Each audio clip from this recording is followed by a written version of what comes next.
Hey everyone! In today's tutorial, I'm going to do a very simple and easy watercolor card, but I'm also going to show you a quick tip on how to correct mistakes when you've already glued your cardstock together. So here I have a piece of black cardstock, some Glide dental floss, this is my favorite, and I've glued two pieces of cardstock down. The first one I've glued down with Terran tape, which is very similar to score tape, Be Creative, etc. It's a strong double-sided tape, and you just slide the dental floss underneath the edges of the cardstock that you've glued down and work the dental floss all the way around underneath whatever panel you've glued until it comes right off without damaging the cardstock at all. And this is a very strong adhesive. Next is glue, which you probably think is impossible. This is Tombow Mono Multi Glue.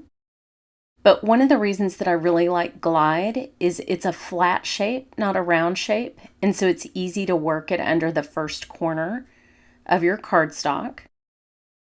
And you do the same thing, just pull it around until basically the two ends of the dental floss are on the same side of the cardstock.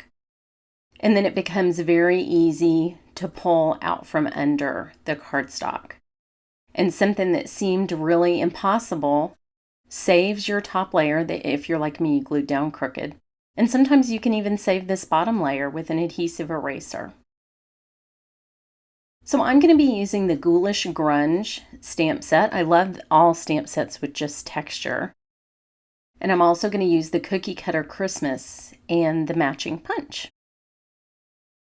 Now, the Ghoulish Grunge is fun because it has a little grungy brick wall in it. But to me, the brick wall said igloo.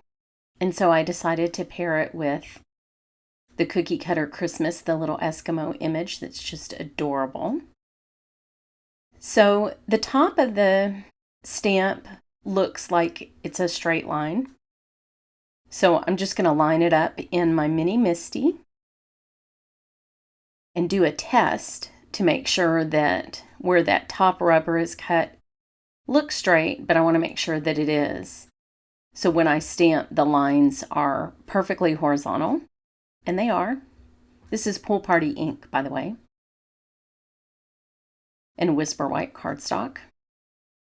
I love that I can test with the Misti, so I waste a lot less paper that way. So there are my little blocks of ice. Isn't that cute? Love that idea. Now I have a piece of 100% cotton watercolor paper. This is actually cold press watercolor paper. And I'm using a photopolymer stamp and black ink on a textured paper, which without the Misti would make me an insane person because it wouldn't work. But here I have the opportunity to ink it several times, which I'm going to do. I'm using a waterproof ink, India ink, because I'll be watercoloring. And oh, she is so adorable. But you can see it doesn't stamp that great on watercolor paper the first time. So I'll just speed this up. Stamp it 3 or 4 times. Just because she has that solid black hair, I want that really to look good. And there she is. So cute. I guess she's a she. She might be a he. I don't know what she is. I'm going to call her a she. I don't know why. Okay. So I'm going to watercolor her with my sort of go-to watercolor set. I love this one because it's portable. It's the Koi travel set. And I'll link you to this. And you can see I never clean my palette. I just leave my mixed colors out there because I might like them later. And for some reason, I cannot waste even one tiny bit of watercolor pigment. I don't know what kind of an obsession that is. So I'm going to get her skin tone mixed up here. There's sort of a melon color. And I'm just going to use a little bit of this tan and yellow that's on my palette already and try to kind of water that down. And then paint her face to start with. There's fur on the edge of this little outfit that she has on.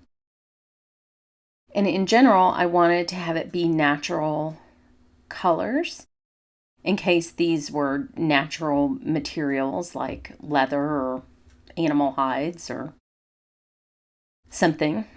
I probably overthink about my little stamp characters, but to me, I wanted it to have a very natural look. So I'm going with kind of a sienna color for the main part of the outfit and just adding a little more color around the edges. This is a very tiny image, and I'm using watercolor, not markers, so I'm not going to be too precise about shading, but I do want to give it a little bit of dimension. And I'm leaving that detail portion open for now. I'm going to make that a brighter, less natural color. I bet you can guess which color I'm going to use. But I think this warm red is really nice. And then I'm going to give her some little brown footwear. Her little boots are so cute. And what's really fun about this stamp set is all the images in the stamp set, even the moose, coordinate with the same punch, which is sort of a gingerbread man shape. And I just think it's adorable. When I saw the moose fit that punch, it just completely blew my mind. So now I'm coming back with a bright turquoise blue to give that sort of embroidered, to me it looks embroidered, look on her little outfit. And at the end, I will add some Wink of Stella to the fur portion. But this little pop of blue I thought was fun with that warmer sienna. Very cute. So she's pretty easy to paint, and she's all set. So now I just need to line up the punch and punch her out. There are actually several images that punch out with this main image, but I'm just using her today. And I actually have a Hero Art sentiment. It's so cute. It's a real delicate little font. I'm just checking to make sure it's straight here. But I will check again with a test stamp on the paper. But this is such a delicate little font. And here I'm going to just put the grid paper on top just for a quick test. I love that the paper has a grid so I can check and make sure it's straight. And I'm batting 1,000 today. I've gotten 2 straight. That's about 100% better than I normally do. And now I can do it right on the cardstock.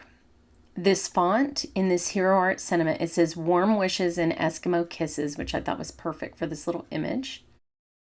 And this is from their winter catalog. But the font is so delicate that I love that I can stamp it again with the Misty, and it's still perfect and skinny and perfectly stamped. So once that's done, I will add her back, and I'm going to pop her up with dimensionals in front of her little hint of an igloo, which I think is super fun. And so she'll stand out just a little tiny bit. So there she is in front of her wintry little home. And I hope you've enjoyed this and the adhesive tip for today. Get yourself some dental floss. And thanks so much for watching.